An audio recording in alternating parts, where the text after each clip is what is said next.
तो राजनीति व्यवसाय के रूप में शक्ति का बेहद उपयोग एंड एक्सेट्रा। एंड ये उद्देश्य की राजनीति क्या है, राज्य का अर्थ क्या है, हम आज ये इस क्लास में जो है बाकी का जो है स्टडी करेंगे।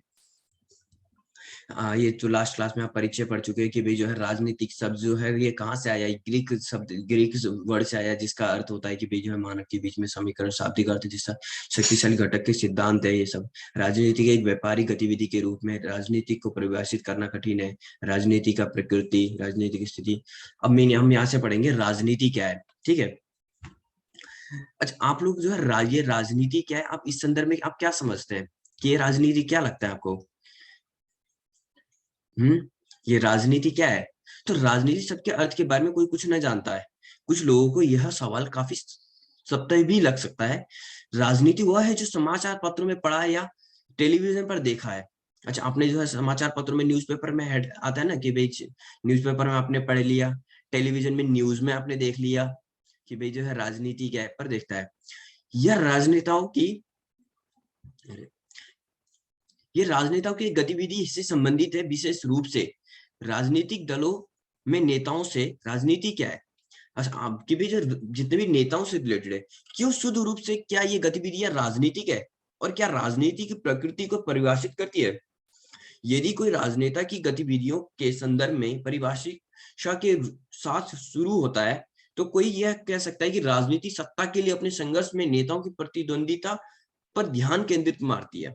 मतलब कि भाई राजनीति से मतलब अर्थ है, क्या बोला गया कि भाई जो वो नेता जो अपनी शक्ति के लिए, अपने उसके लिए, अपने एक पद के लिए जो राजनीति करता है उसको जोड़ा गया उससे। परंतु क्या ये सही है? जिसमें तो यह निश्चित रूप से उस तरह से प्रभाषित होगी जिसके साथ अधिकांश लोग सहमत होंगे। मतलब कि भाई राजनीति क्या है, अगर मैं आपको यह बोलूं कि भाई अगर मैं कहूं कि भाई कोई राजनेता अगर वो इलेक्शन में खड़ा होता है, इलेक्शन में जो है वो जो है किसी भी पद के लिए, किसी भी, चाहे वो प्रधानमंत्री पद के लिए खड़ा हो रहा हो, चाहे एक एमएलए के पद के लिए, चाहे एक एमपी, चाहे किसी भी पद के लिए जो है खड़ा हो रहा हो, तो हम क्या बोलेंगे? उसको राजनीति से जुड़ा होंगे। यह निश्चित रूप से तरह को परिभाषित होगी जिसका अधिकांश लोग सहमत होंगे। मतलब कि हर कोई यही बोलेगा।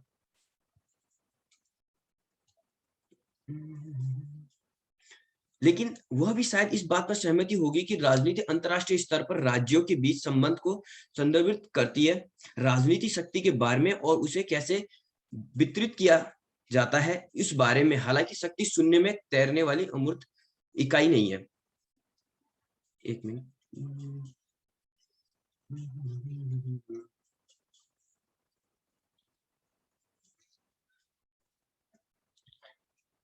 हालांकि शक्ति शून्य में तैरने वाली एक अमूर्त इकाई नहीं है। यह मानव में सन्निहित है। शक्ति एक ऐसा संबंध है जहां कोई भी व्यक्ति अपनी इच्छा को दूसरे व्यक्ति को थोप कर सकता है, जिसके बाद दूसरे के ऊपर ही है कि वह उसका पालन करता है या नहीं।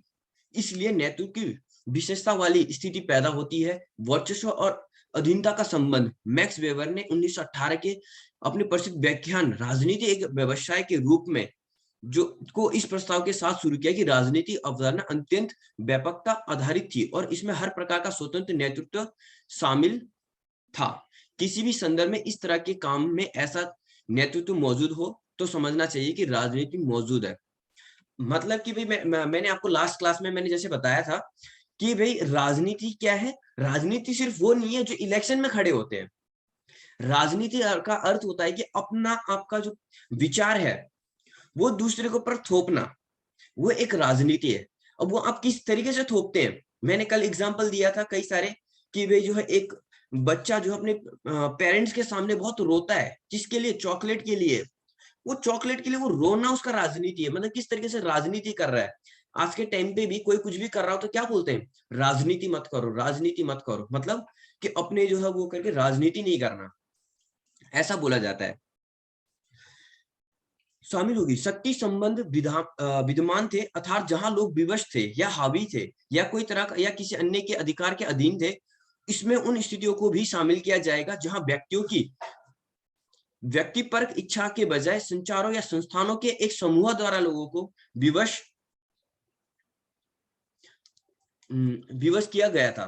देखो ये है मैक्स वेबर, जिन्होंने जो राजनीति का अर्थ निकाला था कि राजनीति क्या है, ये मैक्स वेबर है जिन्होंने काफी आसान सरल भाषा में उन्होंने जो है मैक्स वेबर ने बताया था, जो इनका जन्म 1864 से 1820 के बीच में ये रहे थे।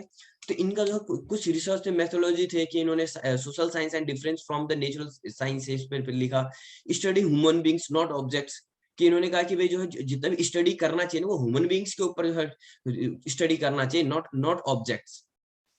मतलब इसका अर्थ क्या हुआ कि भाई किसी भी उसको अगर पढ़ना है, किसी के बारे में रिसर्च करना है, तो ह्यूमन बींग्स के बारे में रिसर्च करिए, नॉट ऑब्जेक्ट्स। मतलब कि भाई पहले क्या होता था कि भाई कोई भी मिथोलॉजी जो बोलते थे वो किसके आधार पे बोलते थे, मतलब कि भाई किसी ह्यूमन बींग्स को एज अ ऑब्जेक्ट गिना जाता था, ये एज अ ऑब्जेक्ट गिनते थे कि भाई किसी के बारे में अर्थ निकालना हो तो वो क्या करते थे, सभी व्यक्ति को एक समान गिनते थे।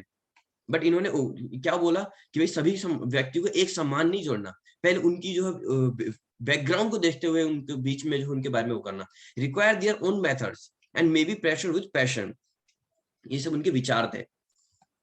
अब यह बात आ गई कि भाई राजनीति जरूरी नहीं कि सरकार का विषय हो और ना ही केवल नेताओं की गतिविधियों में संबंधित हो। ठीक है, क्या चीज ये कहा गया, विषय ना हो कि केवल नेताओं की गतिविधि से संबंधित हो, राजनीति हर उस स्थिति में संदर्भ में मौजूद है जहां नेतृत्व की स्थिति शामिल हासिल करने या बनाए रखने का प्रयास में सत्ता की संरचना और संघर्ष है। इस अर्थ में कोई भी कारोबारी यूनियन को राजनीति के बारे में या विश्वविद्यालय की राजनीति के बारे में बोल सकता है। कोई यौन राजनीति पर चर्चा कर सकता है जिसका अर्थ है महिलाओं और पुरुषों का वर्चस्व या संबंध को बदलने की कोशिश।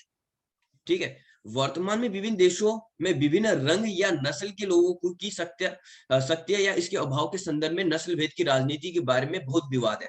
अच्छा अच्छा, आपको पता है ये नस्ल भेद का विवाद जो है, आपको क्या लगता है कि कहाँ पे हो रहा है? जो ये राजनीति भी होता है ना, जो आपके जो पॉलिटिशियन जो राजनीति करते हैं, वो राजनीति भी जगह के हिसाब से अलग अलग जगह में अलग अलग तरीके से राजनीति होता है। अगर आप सोचेंगे, अगर आप ये कहोगे कि भाई राजनीति तो जो है इंडिया में तो नस्ल भेद होता ही नहीं है, इसका अर्थ मतलब ये थोड़ी ना कि भाई नस्ल भेद नहीं होता कहीं पे भी। नस्ल भेद का जो राजनीति होता है वो सबसे ज्यादा अमेरिका में होता है। नस्ल भेद मतलब काला या गोरे के ऊपर विवाद, वहां पे अमेरिका में, क्योंकि जो काले लोग हैं वो मोस्टली इंडियन अफ्रीकन लोग हैं वहां पे जो अमेरिका में रहते हैं, तो वो जो मेन मूल निवासी है जो अमेरिका के, वो जो है उनको ऐसे नस्ल भेद की भाई जो काले हैं उनको एक बुरी नजर से देखते हैं। वो जो है उनको जो है जो अपने साथ बराबरी नहीं देखते, उनको एज छोटे थर्ड क्लास के व्यक्ति जो छोटे मोटे काम करने वाले उसके लेबर के हिसाब से देखते हैं। अगर इंडिया की राजनीति के बारे में बात करें तो इंडिया में जो है धर्म के अनुसार ज्यादा राजनीति होता है, तो सबका जो है राजनीति करने का जो आयाम है वो बहुत सबका अलग अलग है। यह संकीर्ण अर्थ में हालांकि सब कुछ राजनीति है जो हमारे जीवन को प्रभावित करती है, जो कि उन लोगों को एजेंसी के माध्यम से प्रभावित करती है जो राज्य की शक्ति और उसका इस्तेमाल करते हैं, जिन उद्देश्यों के लिए उस नियंत्रण का उपयोग करते हैं। ऊपर से दिए गए व्याख्यान में वेबर ने शुरुआत में सामान्य नेतृत्व के संदर्भ में राजनीति की एक व्यापक परिभाषा देने के बाद और एक अधिक समिति परिभाषा किया। तो उन्होंने वेबर ने क्या क्या वो बताया कि राजनीति जो है किसी एक से ना जुड़ के वो कई लोगों से जुड़ सकते हैं। राजनीति का अर्थ वो नहीं है जो सिर्फ इलेक्शन लड़ते हो, राजनीति आप विश्वविद्यालय में भी होती है, आप जो इलेक्शन जो है इलेक्शन चलते हैं, है ना, कोई जो छोटा मोटा एक यूनियन भी होता है, यूनियन में भी जो है चाहे आप जो है अभी रिसेंटली जो आपका 2020 का आंदोलन देखो किसान यूनियन, तो किसान यूनियन में भी कोई कोई कहता है मैं अध्यक्ष को में था, कोई जो कहता है मैं उपाध्यक्ष हूँ। राजनीति तो यहाँ पे भी राजनीति हो रही है, क्यों? क्योंकि वहां पे भी वो अपना जो है उनको वो पोजीशन मिल रहा है, ये चीज है। अब इसके बाद आते हैं राज्य क्या है। ठीक है,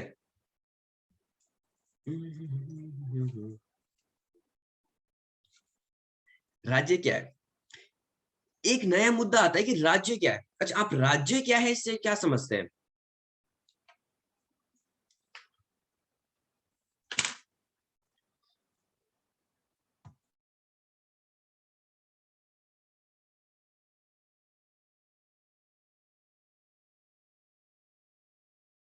अच्छा, किसी को राज्य क्या है, आपको एक बार आप हैंड रेज कीजिए, एक बार हैंड रेज करना। कौन बताएगा राज्य क्या है? आप क्या समझते हैं राज्य से?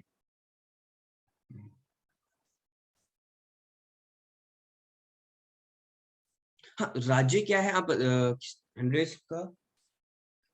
निशांत अंसारी, आप बताइए, आपने हंड्रेड किया है।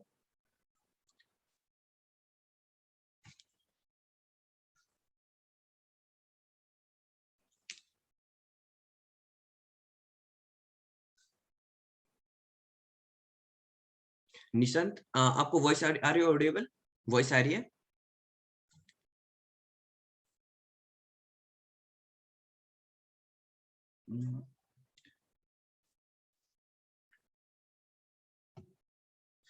नहीं तो किशन मोहम्मद।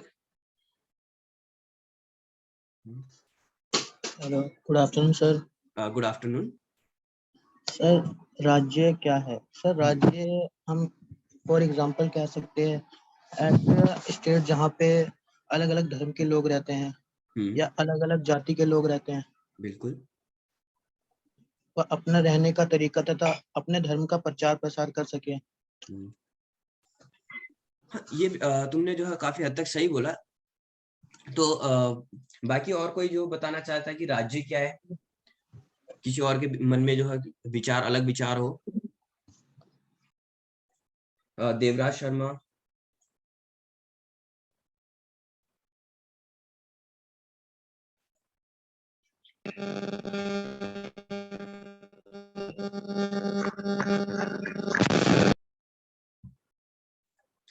चलो मैं आपको बता देता हूँ राज्य क्या है, ठीक है। जो हमारा सेकंड टॉपिक आता है कि भाई राज्य क्या है। पहले हमने पढ़ा कि राजनीति क्या है। अब जो है राजनीति तो हमने समझ लिया कि राजनीति क्या है, ठीक है। राजनीति क्या है, अब तक तो आपने इतना समझ लिया। अब मेन बात आती है कि राजनीति समझ गया तो अब भाई राजनीति करें तो करेंगे कहाँ पे भाई, ये बताओ। तो राजनीति कहाँ होगा? एक राज्य के अंदर दायरे में आके करेंगे हम। एक नया मुद्दा आता है कि राज्य क्या है। सवाल ये है कि उत्तर देने में के लिए कोई आसान तरीका नहीं है।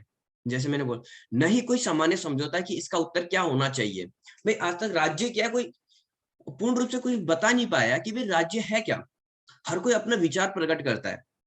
पहले यह ध्यान दिया जाना चाहिए कि राज्य के विभिन्न रूप हैं जो महत्वपूर्ण तरीकों से एक दूसरे में भिन्न होते हैं। ग्रीक नगर राज्य आधुनिक राष्ट्रवाद से स्पष्ट रूप से अलग है, जो फ्रांसीसी क्रांति के बाद में विश्व राजनीति पर हावी है। समकालीन उदारवादी लोकतांत्रिक राज्य जो ब्रिटेन और पश्चिमी यूरोप में मौजूद है। हिटलर या मुसोलिनी के फ्रांसीवादी प्रकार से अलग है। यह उन राज्यों से भी अलग है जो वो पूर्व यूएसएसआर और पूर्वी यूरोप में मौजूद थे। राजनीति के अध्ययन का एक महत्वपूर्ण हिस्सा यह है कि, और निश्चित रूप से पुस्तक या एक अभिन्न तत्व है जो उन संबंधों को जिससे उसका तात्पर्य जुड़ा है उसकी व्याख्या करना। इसका उद्देश्य यह दिखाना है कि प्रत्येक विचार दूसरे से कैसे अलग हो और कि इस तरह से भेद क्या हो महत्वपूर्ण है। अब जैसे कि मैंने बोला राजनीति क्या है। पहले राजनीति होता है कि भाई आप अलग अलग संदर्भ में अपना अपना जो है विचार, अपने जो है आपके विचार को दूसरे के ऊपर थोपना, वो होता है। उसी को क्या बोलते हैं? राजनीति कहते हैं, अपने विचार को थोपना। वो विचार उन्होंने थोपा कहाँ पे? राज्य में। अब जो है राज्य में जो है सबने अपने अलग अलग तरीके से जो है राज्य में उन्होंने क्या किया? विचार थोपा। किस तरीके से थोपा? कहीं पे जो है लोकतंत्र, ग्रीक नजर आधुनिक राष्ट्रवाद के रूप में, जो जितने भी कि भाई फ्रांसीसी क्रांतिकारी फ्रांसीसी क्रांति के बारे में आपने पढ़ा होगा, किस तरीके से फ्रांस में जो है मोनार्क सिस्टम को खत्म किया गया और लोकतंत्र को जो स्थापित किया। ब्रिटेन में जो ब्रिटेन में किस तरीके से वो चल रहा है कि भाई मोनार्क सिस्टम भी चल रहा है और प्रेसिडेंट इलेक्शन भी चलता है।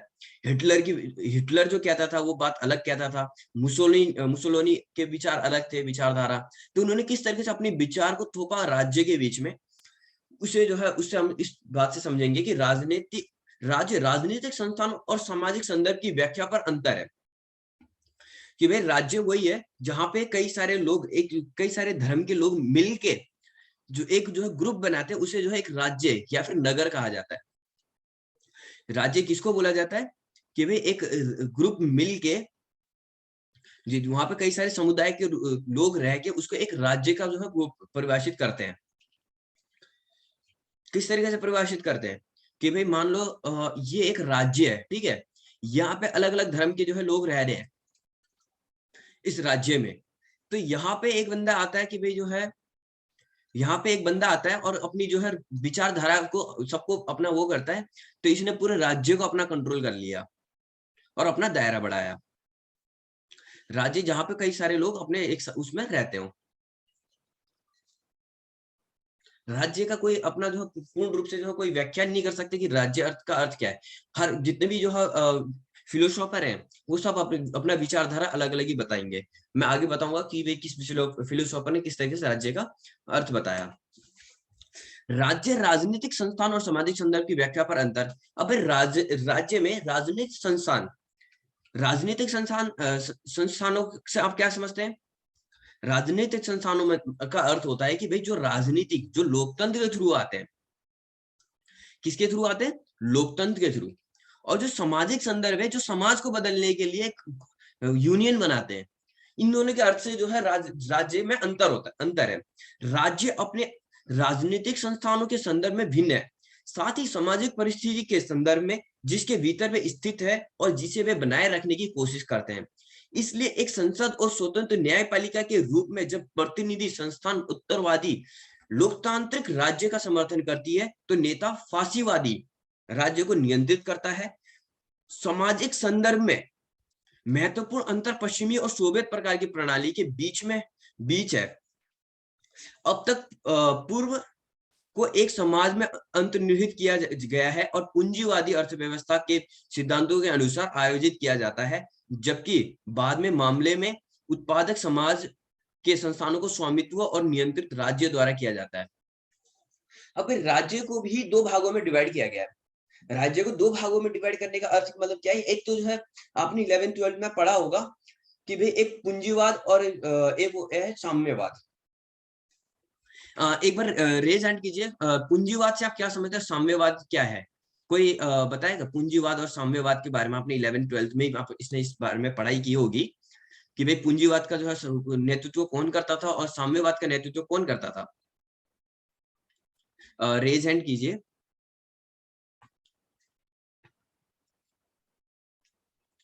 कोई बताना चाहेगा पूंजीवाद और साम्यवाद के बारे में, इनका नेतृत्व कौन करता था? रेज हैंड किया निशांत अंसारी, देवराज एंड निशांत एंड सोनी शर्मा। सोनी शर्मा आप बताएंगे कि भाई राजनीति उसके बारे में, साम्यवाद एंड पूंजीवाद के बारे में।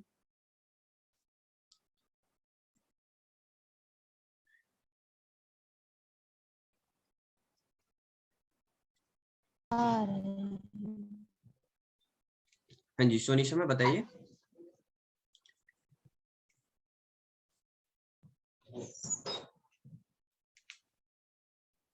हेलो, वॉइस आ रही है आपको?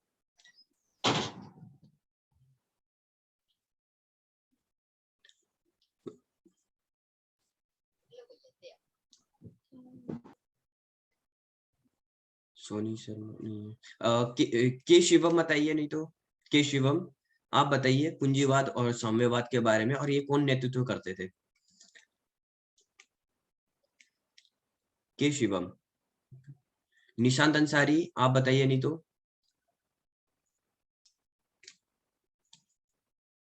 आप है निशांत अंसारी।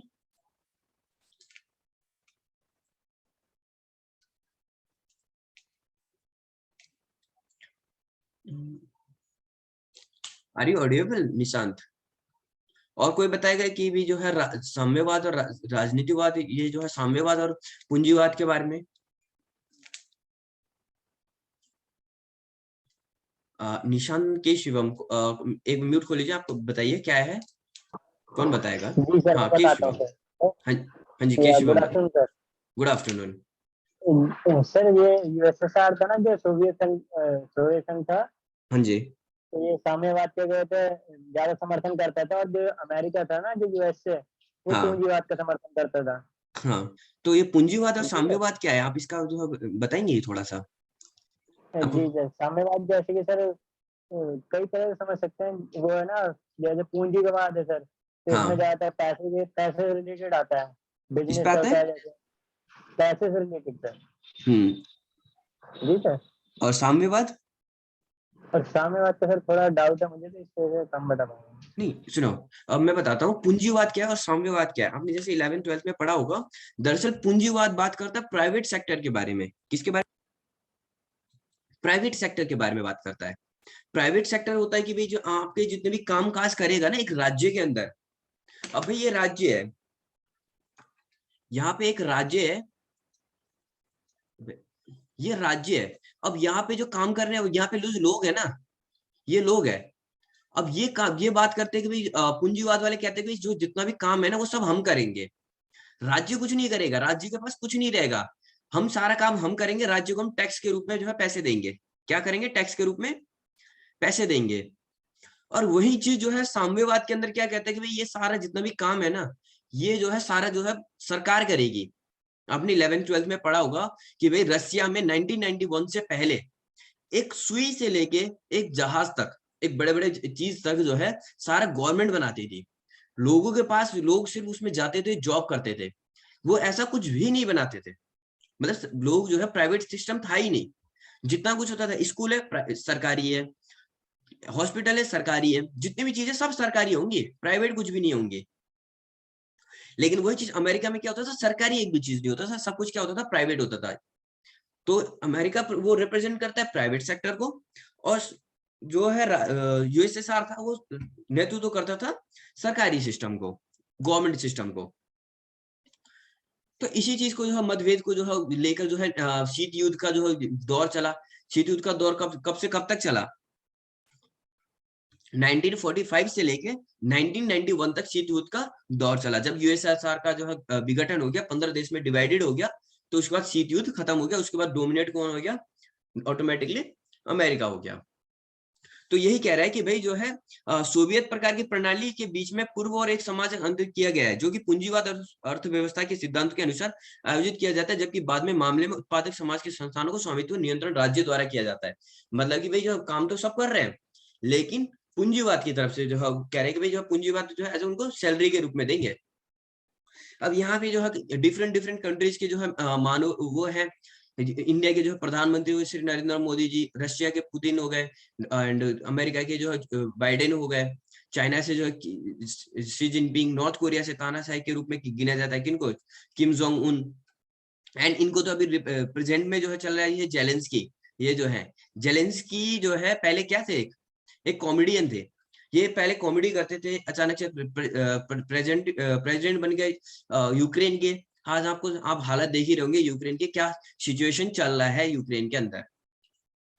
बस एक कॉमेडियन जो है जिस तरीके से थोड़ी नहीं देश संभाल पाएगा, जिसने बचपन से राजनीति के बारे में ज्ञान लिया वही राजनीति कर सकता है कि भाई किस देश से किस टाइप से, अचानक से कोई बनने से कोई नहीं होता।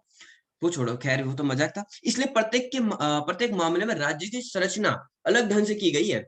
यह बहुत ही अलग तरह से सामाजिक ढांचे में काम करता है और या राज्य की प्रकृति और उद्देश्य को बड़े पैमाने पर प्रभावित और प्रेरित करता है। इन्होंने क्या बोला कि भाई जितने भी राज्य है ना, राज्य का प्रत्येक संरचना अलग ढंग से की गई है। संरचना मतलब प्रत्येक राज्य की जो लोग वो है, संविधान है, वो अलग तरीके से लिखी गई है और सामाजिक ढांचों में काम किया करता है। राज्य की प्रकृति और उद्देश्य को बड़े पैमाने को प्रभावित और प्रेरित करता है, जो कि है सेवा करना। राज्य के विभिन्न रूप है, लेकिन जो भी रूप किसी को भी दिमाग में है, राज्य उस तरह से एक विशालकाय ढांचा नहीं है। इससे शुरुआत करेंगे कि राज्य सरकार के समान नहीं है, बल्कि यह विभिन्न तत्वों की एक जटिलता है, जिनसे सरकार केवल एक है। पश्चिमी प्रकार के उदारवादी लोकतांत्रिक राज्य में सरकार बनाने वाले लोग वास्तव में राज्य सत्ता के साथ हैं। वे राज्य के नाम से आवाज उठाते हैं और राज्य की शक्ति की प्रवृत्तियों को नियंत्रित करते हैं। करने के लिए उस अनुसार कार्य ले लेते हैं। फिर भी प्रत्येक को बदलने के लिए राज्य के सदन में कोई भवन होते हैं और उनमें से एक सरकार का कब्जा रहता है। तो मतलब क्या हो गया कि भाई राज्य को कौन कंट्रोल करता है? पूर्ण रूप से एक सरकार कंट्रोल करती है। सरकार को कौन बनाता है? लोकतंत्र, प्रजा बनाती है। तो मतलब कि जो राज्य में जो भी होता है कि प्रजा की एक आवाज हुई, उदारवादी आवाज हुई, और जो है वो क्या करते हैं, एक सदन बनाते हैं। जैसे यहाँ पे पार्लियामेंट सिस्टम, आप इंडिया में जैसे पार्लियामेंट है ना, और अमेरिका में व्हाइट हाउस है, तो इस तरीके से उसको जोड़ा गया। तो सदन में वो कब्जा करते हैं। सदन में कब्जा करते का अर्थ ये नहीं कि वो जबरदस्ती वहां पे कब्जा कर रहे, डेरा डाल के बैठे, नहीं। वो वहां पे कब्जा मतलब कि वो एज ए इलेक्शन 5 साल के लिए उनके कंट्रोल में आ गया है राज्य। जो भी इलेक्शन लड़के गया है वो 5 साल के उनके कंट्रोल में है, और वो 5 साल तक राज्य में किस तरीके के कानून बनेंगे, किस तरह के नियम बनेंगे, वो क्या करेंगे, क्या राज्य में क्या होगा, क्या कितना टैक्स लगेगा, वो सब डिसाइड करेंगे। इसका कहने का अर्थ है राज्य का रॉफ मिलेंड के विचार। अच्छा, रॉफ मिलेंड मैंने बोला था राज्य का, सबने अलग अलग विचार दिया। राज्य के ऊपर रॉफ मिलिबेंड ने क्या अर्थ दिया? राज्य पर रॉफ मिलेंड के विचार की उनकी पुस्तक the state in capital society में दिए गए राफ मिलेंड उन विभिन्न तत्वों को दर्ज करते हैं जो राज्य के गठन में एक साथ काम करते हैं। पहला, लेकिन किसी भी तरह से राज्य तंत्र को एकमात्र तत्व सरकार नहीं है। पहला, सरकार किसी भी तरह से राज्य तंत्र का एकमात्र तत्व नहीं हो सकता है। दूसरा, प्रशासनिक तत्व शामिल सेवा है नौकरशाही। यह प्रशासनिक कार्यपालिका उदारवादी लोकतांत्रिक व्यवस्था में तटस्थ रहने वाले राजनेताओं के आदेश को पूरा करने वाली है जो सत्ता में है वास्तव में। हालांकि नौकरशाही का अपना अधिकार हो सकता है और अपनी शक्ति का निपटान कर सकता है। अच्छा, यहाँ पे आपने बोला नौकरशाही, इन्होंने क्यों बोला?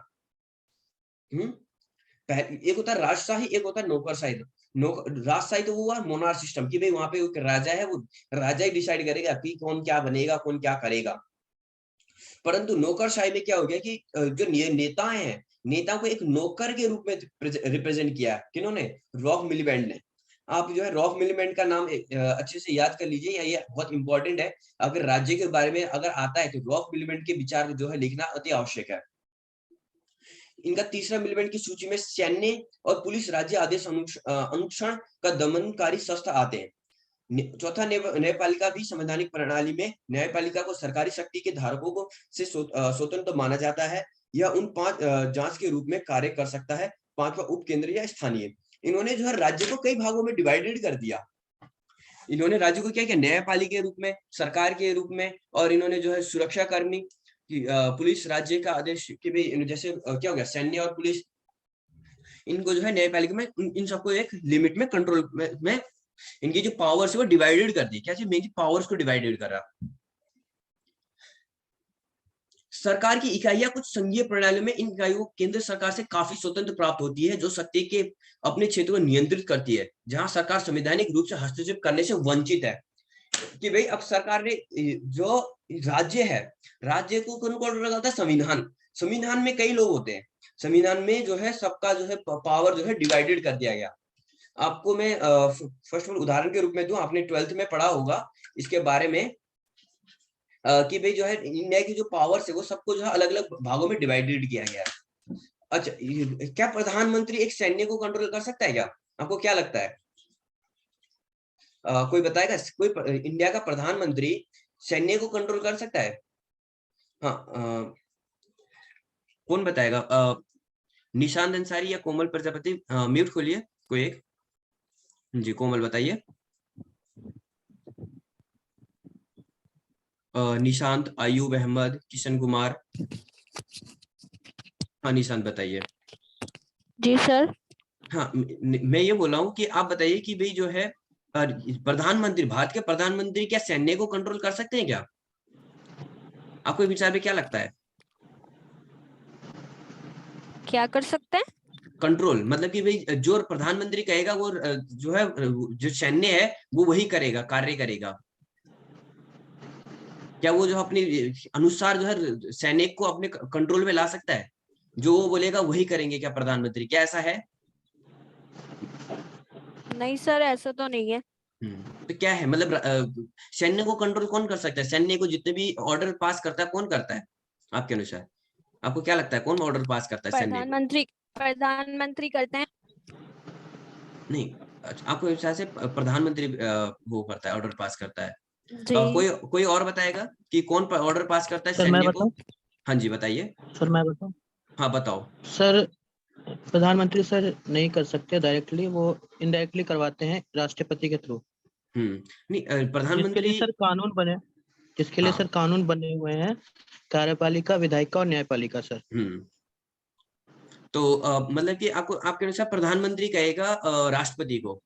जी नहीं, और कोई बताएगा?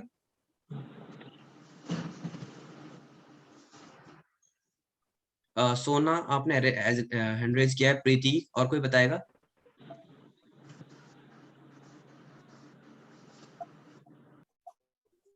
जो सैन्य को जो है कौन जो है कंट्रोल, मतलब कौन बताएगा कि क्या करना है,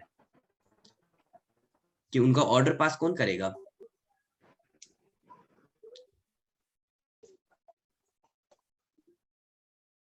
प्रीति, आवाज आ रही है आपकी, आपको? सर मैं बताता हूँ हाँ बोलो। सर, जो सैन्य के रिलेटेड जितने भी ऑर्डर देते हैं ना, वो सारे राष्ट्रपति के अधीन होते हैं। हाँ जी। राष्ट्रपति के ऑर्डर पे ही सारे रूल रेगुलेशन कार्य करते हैं। और जो भी ये कानून लागू होते हैं डिफेंस के रिलेटेड, वो सब प्राइम मिनिस्टर की सलाह पर, और जो मेन जो उसका रोल होता है वो प्रेसिडेंट का होता है। हाँ। तो प्रेसिडेंट की भूमिका होती है किसी भी डिफेंस के मामले में उसको बढ़ावा देने के लिए। अब चलो आप म्यूट लगा लीजिए, मैं बताता हूँ कि भाई जो है सैन्य को जो ऑर्डर पास जो मेन करता है वो कौन करता है। सैन्य के जब भी कोई ऑर्डर पास करना होता है तो बेंच सिस्टम बैठा जाता है, जिसके अंदर मेन जो एक तो जो है बैठाएगा जो है क्या बैठेगा, एक होता है कि वे जो है गृह मंत्री, जो इस चीज को कंट्रोल करता है, और कौन करेगा,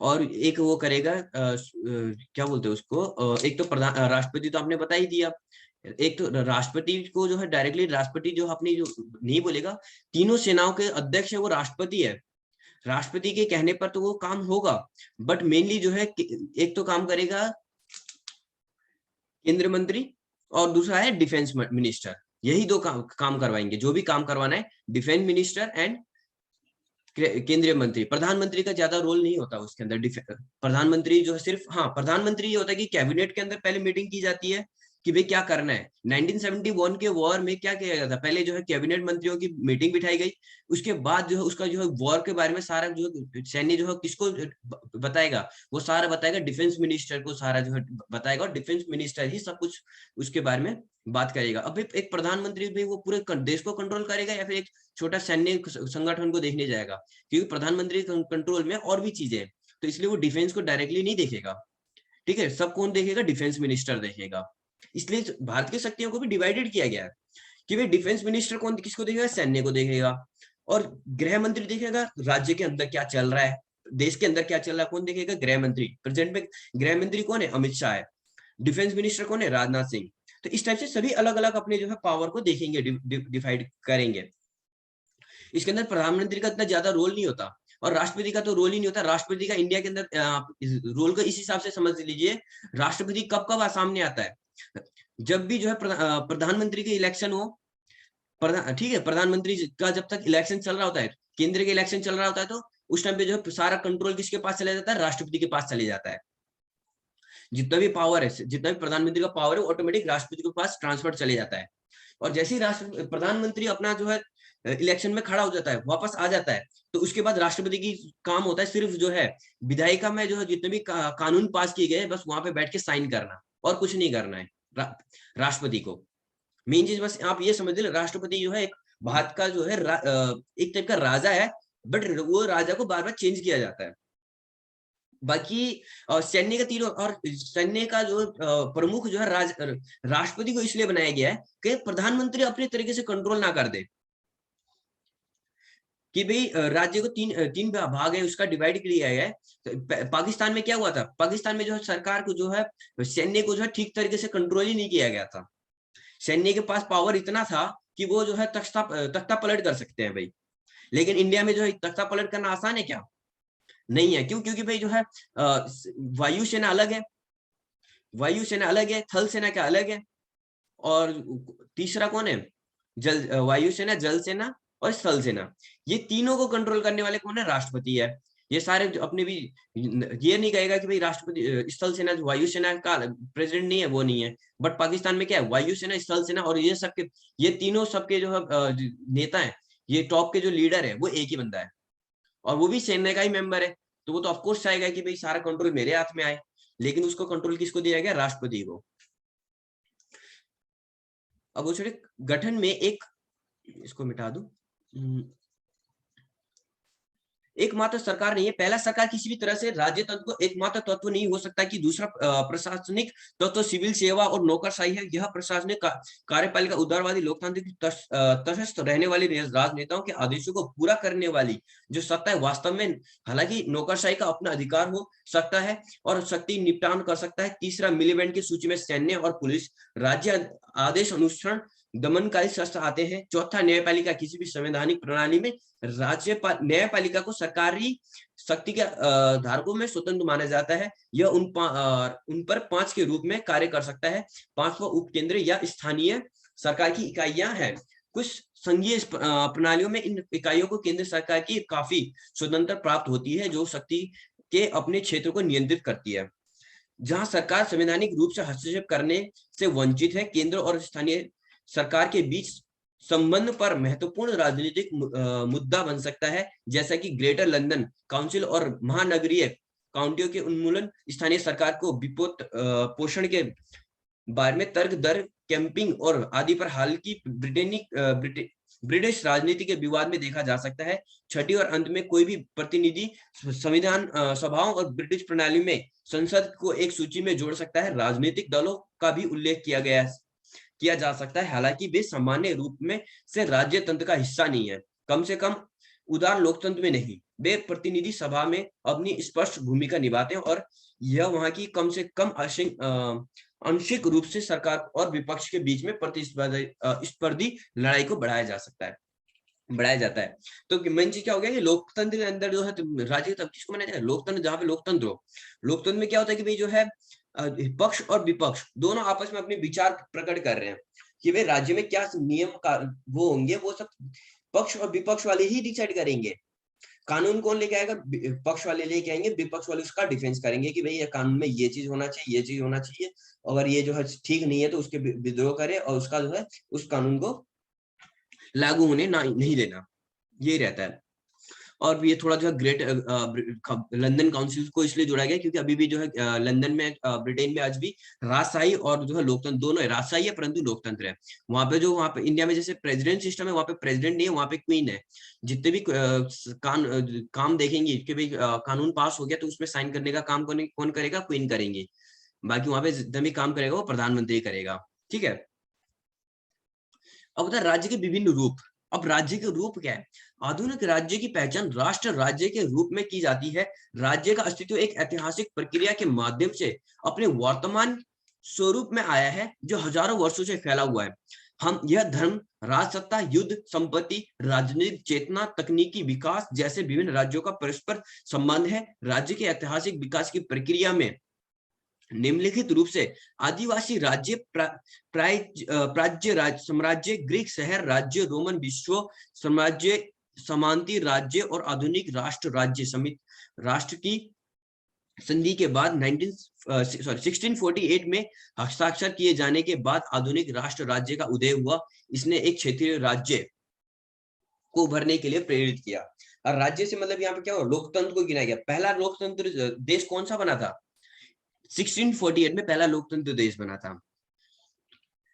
को उभरने के विशेष में राजनीतिक अधिकार का मजबूत करता है। अपनी राष्ट्रीय भावना के साथ अलग अलग राज्यों को क्षेत्र के अलग होने से संप्रभुता के आधुनिक सिद्धांत की स्थापना का मार्ग प्रशस्त हुआ। अमेरिकी राज्य में उभरने के लिए अमेरिकी और फ्रेंच क्रांतियों ने बढ़कर योगदान दिया। राज्य के अब ये लोकतंत्र सिस्टम कहाँ से आया? ये यूरोपियन कंट्री से आया। यूरोपियन सबसे पहले आजाद कौन हुआ? फ्रांस हुआ, देन ब्रिटेन, ये सब उसी टाइम से जो है लोकतंत्र चलता आ रहा है। अमेरिका हुआ 17वीं सेंचुरी में। राज्य की आधुनिक अवधारणा उदार और मार्क्सवादी दृष्टिकोण से हावी है। उदारवादी दृष्टिकोण गतिशील है क्योंकि यह समय के साथ बदल गया, जो हितों और व्यक्तियों को और समाज की आवश्यकता पर निर्भर करता है। राज्य का पारंपरिक उदारवादी दृष्टिकोण नकारात्मक था क्योंकि वह व्यक्तिगत मामले में गैर बराबरी पक्षधर था। 20वीं सदी का उदारवादी कल्याणकारी राज्य से जुड़ा हुआ है जो सामाजिक स्वतंत्रता के साथ व्यक्तिगत स्वतंत्रता को समेटने की कोशिश करता है। मार्क्सवादी धारणा राज्य के उदारवादी विचार को खारिज करती है और राज्य के वर्ग एक साधन के रूप में बुलाती है और सर्वक्रांति को उभरने के लिए प्रेरित किया, जो बाहरी क्षेत्र से घरेलू को छोड़कर किसी भी विशेष क्षेत्र में राजनीतिक अधिकार को मजबूत करता है। भाई अब 20वीं सदी में क्या हो गया कि भाई सभी जो मिल गए ना, अब जो क्या होगा, सब जो है इतनी ज्यादा कल्याण का राज्य से जुड़ा हुआ है, मतलब कि सब जो चाहते हैं कि अब उनका राज्य अब स्वतंत्र हो जाए। और मार्क्सवादी धारणा राज्य के उदारवादी विचार को खारिज करती है। अच्छा, मार्क्सवादी विचारधारा को कौन बताएगा? मार्क्सवादी कोई बताना चाहेगा मार्क्सवादी विचार के बारे में? हैंड रेज कीजिए, कौन बताएगा मार्क्सवादी? निशांत अंसारी एंड सोना प्रीति म्यूटेड है, बताइए, आप बताइए मार्क्सवादी क्या है? प्रीति।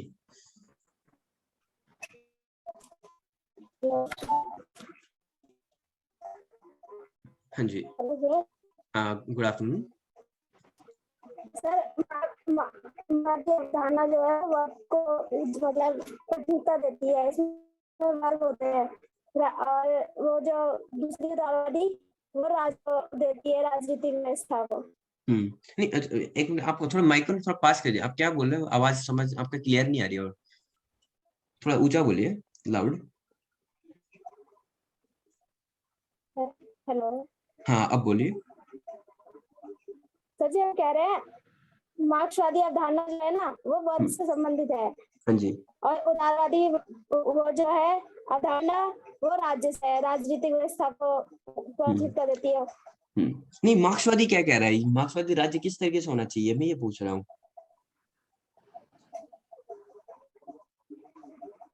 यही पढ़ा है जो मैं बताता हूँ। मार्क्सवादी कहता है कि भाई जो आपको पता है चाइना का जो सिस्टम जो लोकतंत्र चल रहा है वो किसके उसमें चल रहा है, बताएंगे आप? चाइना का जो गवर्नमेंट सिस्टम है उसके बारे में। वो जो चाइना का गवर्नमेंट जो सिस्टम चल रहा है ना वो मार्क्सवादी के हिसाब से चल रहा है।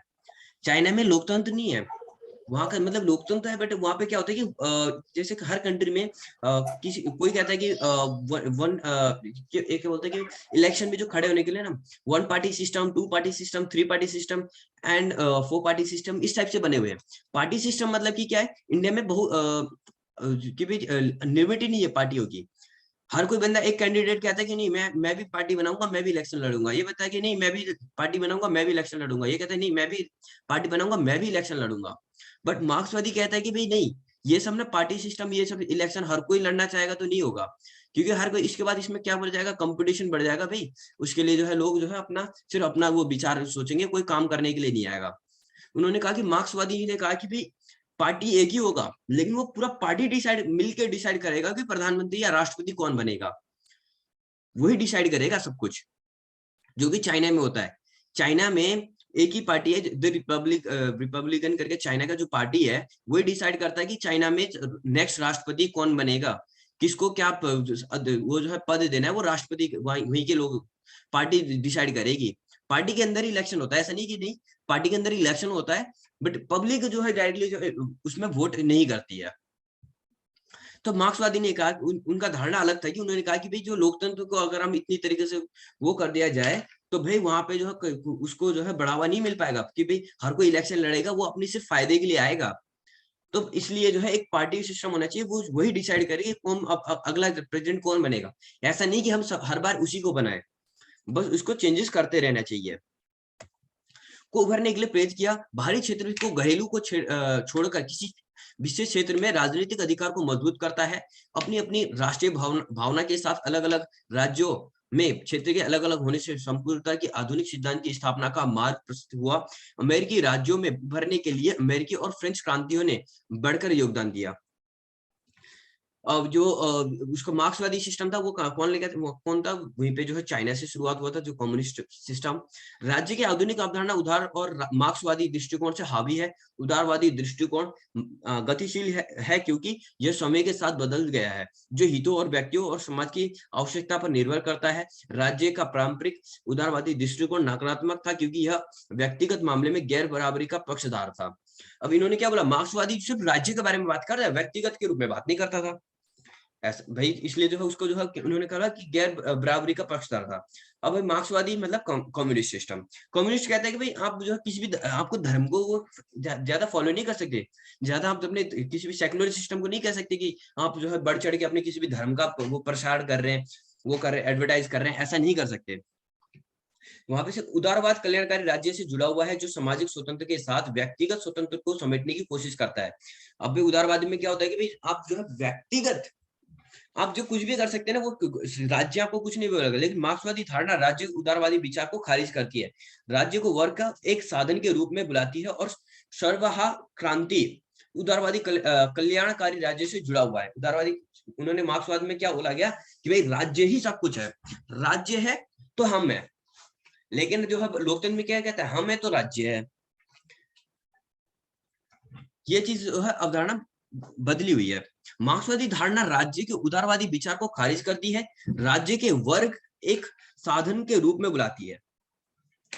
इसके रूप में बुलाती है, एक वर्ग साधन के रूप में बुलाती है। भाई साधन मतलब हम एक उनके लिए एक समान है जिसको अपनी तरीके से चलाना है, किस तरीके से चलाना है, किस तरीके से बुलाना है। सर्वहारा क्रांति के माध्यम से एक वर्गहीन और राज्य विहीन समाज की स्थापना करना चाहती है।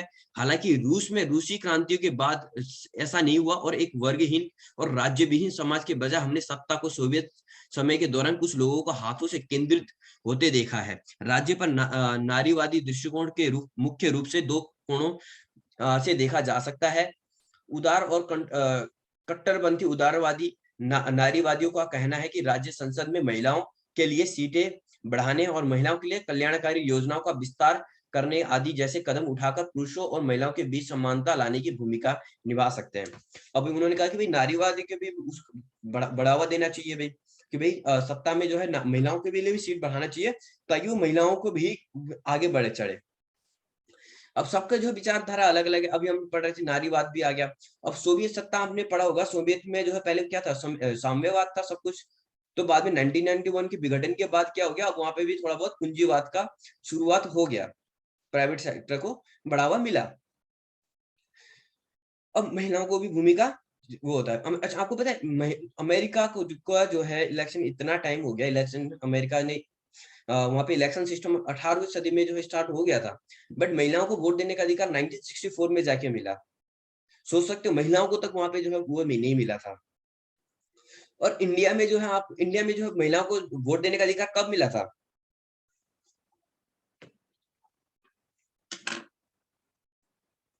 महिलाओं को वोट देने का अधिकार जो है उसी टाइम पे जब भारत का जो है राजनीति हुआ था, इलेक्शन संविधान बना था 1950 से महिलाओं को जो है वोट देने का अधिकार मिल गया था।